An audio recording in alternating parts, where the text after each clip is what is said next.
Hello और welcome students, मजे कुमावत स्वागत करता हूं आप सभी का let's learn with Ajay sir के ई लर्निंग प्लेटफॉर्म पर। तो चलिए बच्चे, शुरुआत करते हैं एक बहुत ही बेहतरीन से सेशन की। और आज के इस सेशन में हम बात करने वाले हैं एएमआरएस 2025 के रिगार्डिंग।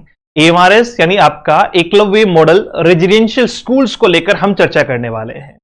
अगर आपको ध्यान में हो तो इस बार जब बजट जारी किया गया तो एएमआरएस यानी आपका जो स्कूल्स है, रेजिडेंशियल स्कूल है, उनका एक अलग से बजट एलोकेटेड है। उसी बजट के आने के बाद में मिनिस्ट्री ऑफ ट्राइबल अफेयर्स ने एक ट्वीट किया था और उस ट्वीट के माध्यम से एक जानकारी प्राप्त हुई थी जिसमें कहा गया था कि 700 जो है वो आपका 40 स्कूल्स रिमोट एरियाज में जो है वो रखी जाएगी। 28,919 करोड़ का इनका बजट है और इस सेशन के लिए 2025-26 के लिए 7,088.60 करोड़ का बजट एलोकेट किया गया। वहीं साथ में एक बातचीत और रखी गई, 38,000 टीचर्स टू बी रिक्रूटेड, है ना, कि 38,000 टीचर्स को रिक्रूट किया जाएगा। यानी ये अपने आप में एक बहुत बड़ी संख्या होगी एकलव्य मॉडल जो है वो रेजिडेंशियल स्कूल्स के लिए। ठीक है, ये ट्राइबल एजुकेशन के द्वारा जो है वो आपको दिया गया है, ये ऑफिशियल ट्विटर हैंडल से लिया हुआ है, यानी फेक नहीं है। अब आप ये कह सकते हैं कि सर इसकी वैकेंसी कब तक आएगी, ये बात फेब की है और लगभग जो केवी की, एएमआरएस की जो वैकेंसीज देखने को मिलती है वो मई जून के आसपास देखने को मिलती है, मई से लेकर जुलाई के आसपास, और उसके बाद में उसी सेशन में, पूरे सेशन में उसको कंप्लीट करवा लिया जाता है। इन सभी वैकेंसीज में एक खास बात मुझे जो यूजुअली देखने को मिलती है कि ये बाकी स्टेट गवर्नमेंट की तरह 2-2, 3-3, 5-5 साल लंबी जो है वो नहीं चलती है। साल भर के अंतराल में इनका नोटिफिकेशन से लेकर ज्वाइनिंग तक का कंप्लीट प्रोसेस जो है वो कंप्लीट करवा दिया जाता है। तो आइए बात करते हैं कि इसकी क्या एजुकेशनल क्वालिफिकेशन है, क्या आपका एज क्राइटेरिया होना चाहिए। यहां इस सेशन में मैं बात करने वाला हूं स्पेसिफिकली इंग्लिश को लेकर, और इंग्लिश को लेकर टीजीटी और पीजीटी की चर्चा हम लोग यहां करने वाले हैं। तो सबसे पहले वो विद्यार्थी जो टीजीटी के लिए अपने आप को प्रिपेयर कर रहे हैं, एएमआरएस के लिए प्रिपेयर कर रहे हैं, तो उनको मैं बता दूं कि आपको सबसे पहले आपका एजुकेशनल क्वालिफिकेशन पे चर्चा करते हैं। एजुकेशनल क्वालिफिकेशन या तो आपके पास 4 साल का इंटीग्रेटेड डिग्री कोर्स हो, है ना, या तो 4 साल का क्या हो, इंटीग्रेटेड डिग्री कोर्स हो, या फिर आपका जो है वो बैचलर्स हो, या फिर आपका क्या हो, बैचलर्स हो। अब बैचलर्स में खास बात ध्यान रखना, bachelors degree from recognized university or institution in concerned subject. The candidate should have studied the requisite subject in all 3 years of degree course. ये बात ध्यान रखना कि अगर आप इंग्लिश से दे रहे हैं, अगर आप इंग्लिश से अप्लाई कर रहे हैं, तो जाहिर सी बात है कि टीजीटी के लिए आपका जो बैचलर्स है उसमें 3 साल में आपके पास में क्या होनी चाहिए, आपके इंग्लिश सब्जेक्ट होना चाहिए। यानी आपने बैचलर्स ऑफ जो है वो आर्ट्स किया हो, यानी बीए किया हो इंग्लिश लिटरेचर से, आपका 3 साल आपके इंग्लिश लिटरेचर रहा हो, तो आप टीजीटी के लिए एप्लीकेबल हैं। तो सबसे पहले तो आपके पास में क्या होना चाहिए, बैचलर्स होना चाहिए। उसके साथ में देखो यहां स्पेसिफिक लिखा हुआ भी है for TGT English as a subject in all the 3 years of degree course, कि इंग्लिश जो है वो 3 साल के डिग्री कोर्स में शामिल होना चाहिए।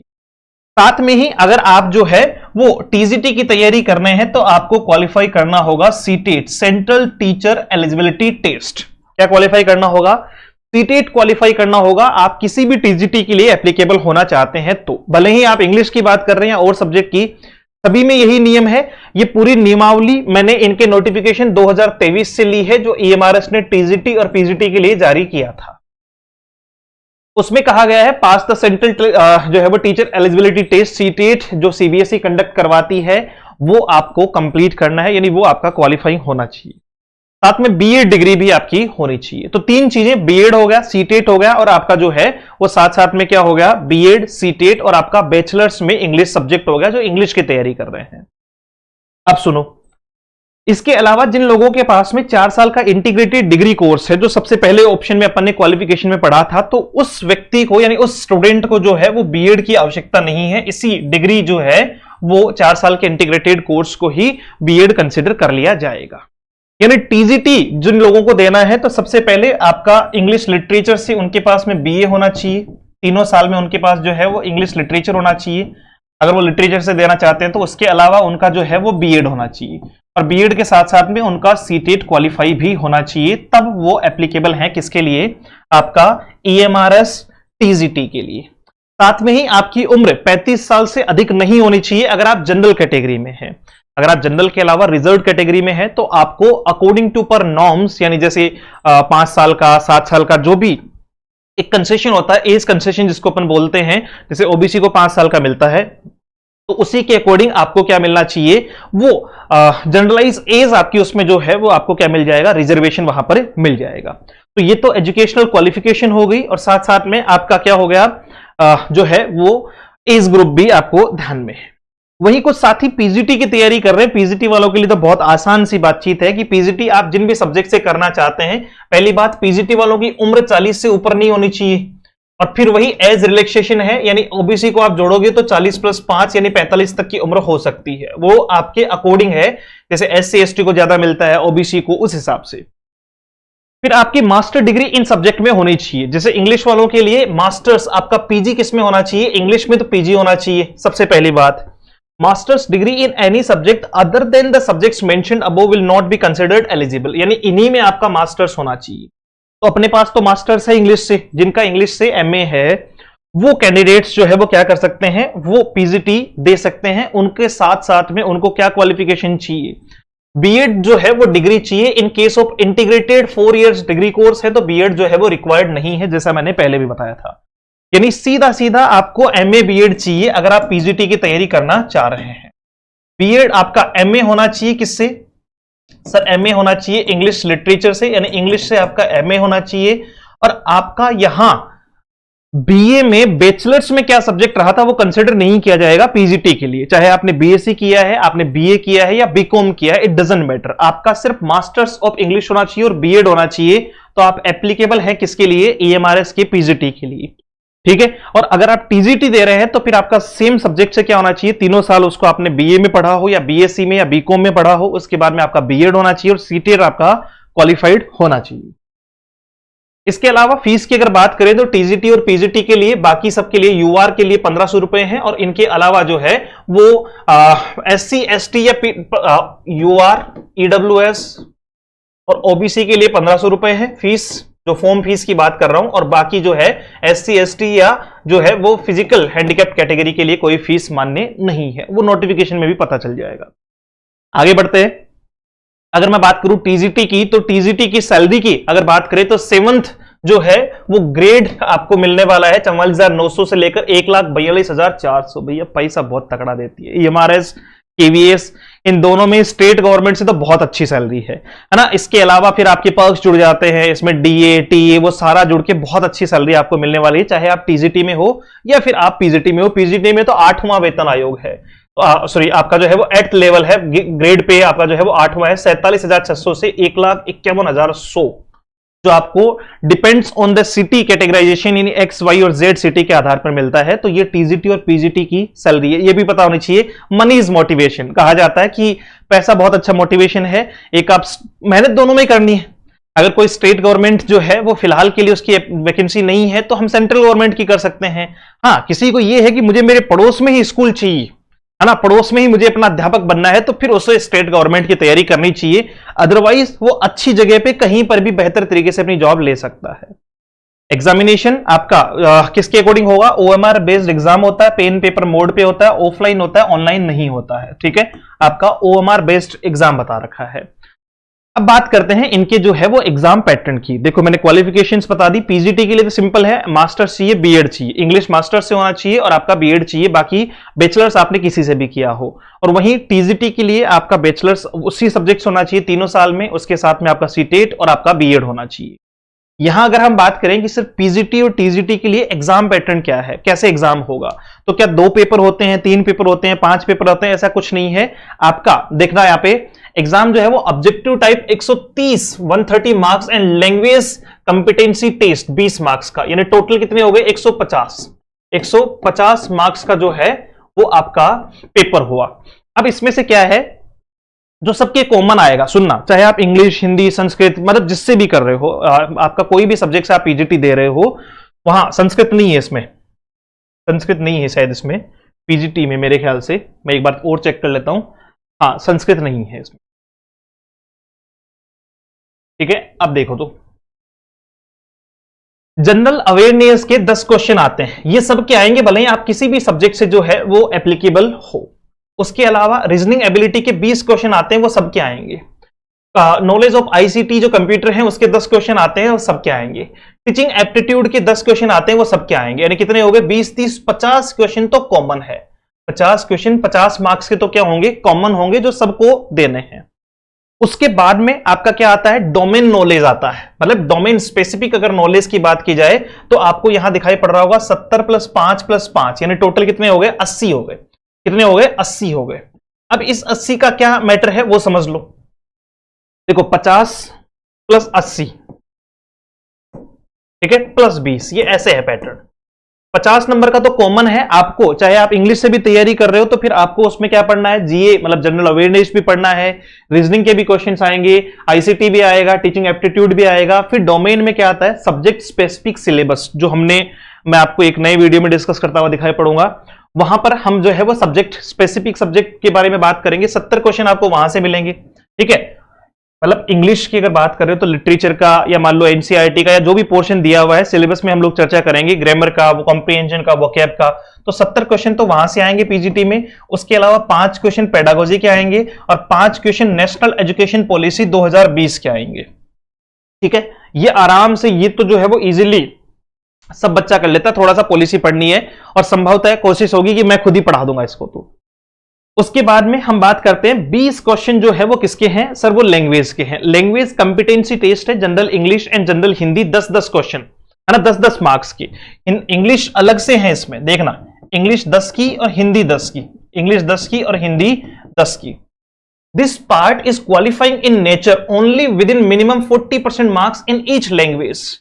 Part 1 to 4 of the candidate will not be evaluated if he or she fails to attain qualifying marks in part 6. अब सुन लेना ध्यान से इस बात को। अब ये लैंग्वेज टेस्ट सबको देना पड़ेगा। अगर आप मैथ से कर रहे हो तो भी देना है, अगर आप जो है वो कॉमर्स से किसी भी सब्जेक्ट से कर रहे हो, हिस्ट्री से करो तो भी आपको लैंग्वेज टेस्ट देना ही पड़ेगा।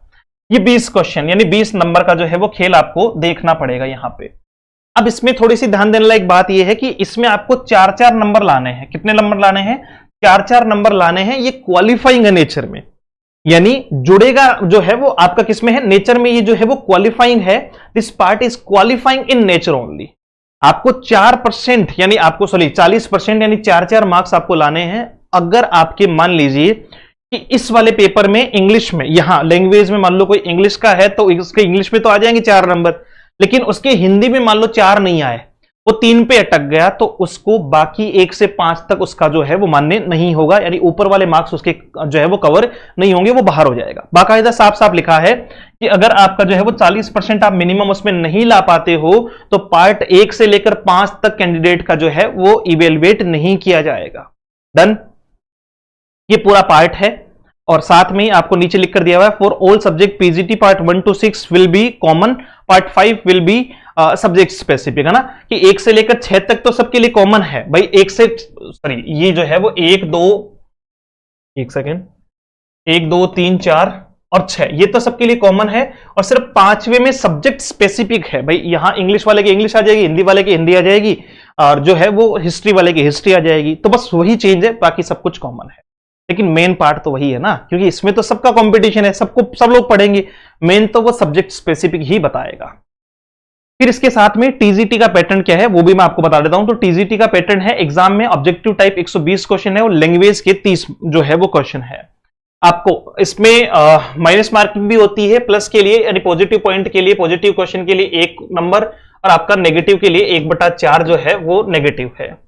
इसमें भी सेम वही है, जनरल अवेयरनेस के 10 क्वेश्चन, रीजनिंग के 10, कंप्यूटर के 10 और टीचिंग एप्टीट्यूड के 10 हैं। डोमेन स्पेसिफिक के यहां 80 है। 80 को जो है वो डिवाइड किया गया है आपका अलग अलग पार्ट में, जिसमें से 65 क्वेश्चन तो आपको सब्जेक्ट स्पेसिफिक के दिए गए हैं, यानी जैसे जो इंग्लिश से हैं वो इंग्लिश में देगा। 10 क्वेश्चन आएंगे आपके एक्सपेरिमेंटल एक्टिविटी बेस्ड पेडागोजी आएगी, कि मतलब बच्चों से एक्सपेरिमेंटल जो है वो क्वेश्चन आपसे पूछे जाएंगे कि बच्चों ने इस प्रकार की कोई हरकत की, आप कैसे जो है वो उस पर रिएक्ट करेंगे, ये सारी चीजें। फिर आपका जो है वो 5 क्वेश्चन आपको देखने को मिलेंगे, किससे? ये होगा आपका नेशनल एजुकेशन पॉलिसी से, और उसके बाद में जो है वो आपका कितने हो गए 80। 5 क्वेश्चन दोनों से हैं। 5 क्वेश्चन में जो है वो एनईपी भी है आपका एनईपी नेशनल एजुकेशन पॉलिसी 2020 भी है, और आपका साथ साथ में जो है वो खेलो इंडिया भी है। क्या है? खेलो इंडिया भी है। 3 घंटे का टाइम मिलेगा। तो इनसे रिलेटेड 5 क्वेश्चन आएंगे, आपका पेडागोजी से रिलेटेड 10 क्वेश्चन आएंगे, और 65 क्वेश्चन आएंगे सब्जेक्ट स्पेसिफिक। लैंग्वेज, इसमें 3 लैंग्वेज है आपकी, एक जनरल हिंदी है, एक जनरल इंग्लिश है, और एक रीजनल लैंग्वेज है ना, आपकी सामान्य भाषा है। रीजनल लैंग्वेज में आप कोई भी एक लैंग्वेज इनमें से भी चूज कर सकते हो, वो आपको और जो है वो बेहतर तरीके से समझ में आ जाएगा। इसमें भी सेम ही पॉइंट है कि अगर आपने लैंग्वेज क्वालिफाई नहीं की तो फिर आपका ऊपर का पेपर चेकआउट नहीं होगा। तो सबसे पहले ये देखिए कि आप जो है वो एजुकेशनली क्वालिफाइड हैं या नहीं है, ठीक है। उसके बाद में तैयारी स्टार्ट कीजिए, क्योंकि बहुत जल्दी इसका नोटिफिकेशन मिलने वाला है और बहुत बेहतर तरीके से। अब हमें बाकी सब्जेक्ट पे भी, अगर कोई डेडिकेटेडली ईएमआरएस की तैयारी कर रहा है कि साहब भले ही चाहे 2 महीने में आए, चाहे 3 में आए, चाहे 6 में आए, मैं इस बार ईएमआरएस का पीजीटी क्वालिफाई करूंगा, तो उसे इन सब्जेक्ट्स पे कमांड धीरे धीरे शुरू कर देनी चाहिए, ठीक है। साथ में डोमेन स्पेसिफिक सब्जेक्ट पे तो उसको बहुत डेप्थ जाना है, क्योंकि ईएमआरएस और केवीएस दोनों ही अच्छे लेवल का पेपर बनाती है। वो सीधा सीधा जो है वो पूछने में कम बिलीव करती है, तो ये आपको मिल जाएगा। अब बहुत सारे साथी शिक्षक या साथी जो है वो कह रहे थे बार बार कि सर ईएमआरएस और केवीएस दोनों के लिए ही हमें तैयारी स्टार्ट करनी है, तो इंग्लिश का टीजीटी और पीजीटी हमने स्टार्ट कर दिया है, और पीआरटी के बारे में भी बहुत जल्दी आपको जानकारी दे देंगे, है ना। इसको जो है वो कंप्लीटली हम लेकर चलेंगे, बेसिक से बिल्कुल जो है वो ग्रामेटिकल पोर्शन, इसका वोकेबलरी या फिर इसका जो है वो लिटरेचर, पूरा पोर्शन हम लोग लेकर चलेंगे, ठीक है, और बहुत ही बढ़िया तरीके से कवर भी हो जाएगा। तो ये आपका इंग्लिश का जो ईएमआरएस पीजीटी है वो 2299 रुपए में आपको एप्लीकेशन से मिल जाएगा, या आप इस नंबर पर मैसेज करके 7410928696 इस पर मैसेज करके आप जानकारी भी ले सकते हो इससे रिलेटेड, ठीक है, कि सर किस प्रकार से क्या है और क्या नहीं है। और वहीं अगर आप बात कर रहे हो किसके बारे में, अच्छा इसमें 1 ईयर लिखा हुआ है, लेकिन मैं आपको बता दूं, देखो ये तो लिखने का 1 ईयर होता है। अगर मान लीजिए किसी वजह से 2 महीने 3 महीने बाद में भी एग्जाम हुआ, तो उसकी जिम्मेदारी मेरी है कि बिना किसी पेमेंट के आपके वो बैच जो है वो एक्सटेंड कर दिया जाए, और हम करते भी हैं, सब लोग जानते हैं, ठीक है। रही बात आपका टीजीटी वालों के लिए, तो टीजीटी वालों के लिए 1999 रुपए फीस रखी गई है। इसमें सिर्फ और सिर्फ आपको इंग्लिश स्पेसिफिक देखने को मिलेगा, सबसे पहले तो आप ये बात ध्यान रखिएगा। बाकी सब्जेक्ट जो है, हाँ लैंग्वेज में इंग्लिश आ रही है वो सारा कवर हो जाएगा इसमें, जो नीचे लैंग्वेज में इंग्लिश आ रही है या डोमेन स्पेसिफिक में इंग्लिश आ रही है, कोशिश होगी कि नेशनल एजुकेशन पॉलिसी भी पढ़ा दी जाए, लेकिन उसके लिए आपको कंप्लीटली डिपेंडेंट नहीं होना है। मेन आपकी डिपेंडेंसी होनी चाहिए इस संस्थान पर इंग्लिश को लेकर के, भैया इंग्लिश को लेकर मुझे कहीं और से ढूंढने की जरूरत ही नहीं पड़ेगी, ना नोट्स ढूंढने, ना टेस्ट सीरीज ढूंढनी, ना जो है वो आपको किसी प्रकार का कोई भी क्वेश्चन जो है वो आपको कंटेंट ढूंढना है, ठीक है। तो सब कुछ आपको यहीं से प्रोवाइड करवा दिया जाएगा टीजीटी और पीजीटी में। Let's learn with Ajay sir के नाम से एप्लीकेशन अपना डाउनलोड कर लीजिएगा, और इसके बारे में अधिक जानकारी अगर चाहिए, कुछ भी पूछना हो, कोई क्वेरी हो, क्वेश्चन हो मन में, तो इस नंबर पर आप कर सकते हैं मैसेज। कॉम्बो ऑफर्स भी हैं, बहुत सारे स्टूडेंट्स ने ऑलरेडी लिया है, जैसे जो लोग यूजीसी नेट की तैयारी कर रहे हैं, तो हम उनको एक सिंगल फीस में जो है वो यूजीसी नेट के साथ में केवी का बैच भी ओपन करके दे रहे हैं, ईएमआरएस का बैच भी ओपन करके दे रहे हैं, और एमपी ग्रेड 1 का बैच भी ओपन करके दे रहे हैं, ताकि उस पर फाइनेंशियल बर्डन ना पड़ जाए, ठीक है। उसके लिए आपको बाकी कोई भी जानकारी के लिए कि सर मुझे ग्रुप में जोड़ना है या किसी भी तरीके की जानकारी के लिए, आप सीधा इस पर मैसेज कर दीजिएगा, व्हाट्सएप कर दीजिएगा, वहां पर आपसे बातचीत हो जाएगी। तो होप आपको क्वालिफिकेशन और एग्जाम पैटर्न समझ में आया होगा। लिख लेना और शुरू हो जाना अगर आप क्वालिफाइड हो तो अभी से। किसी भी दिन एकदम आके थप्पा करेगी और फिर एकदम ऐसे जो है वो बैठे रह जाएंगे कि ये क्या हो गया। Thank you so much, have a great day, see you soon in the next session. जय हिंद।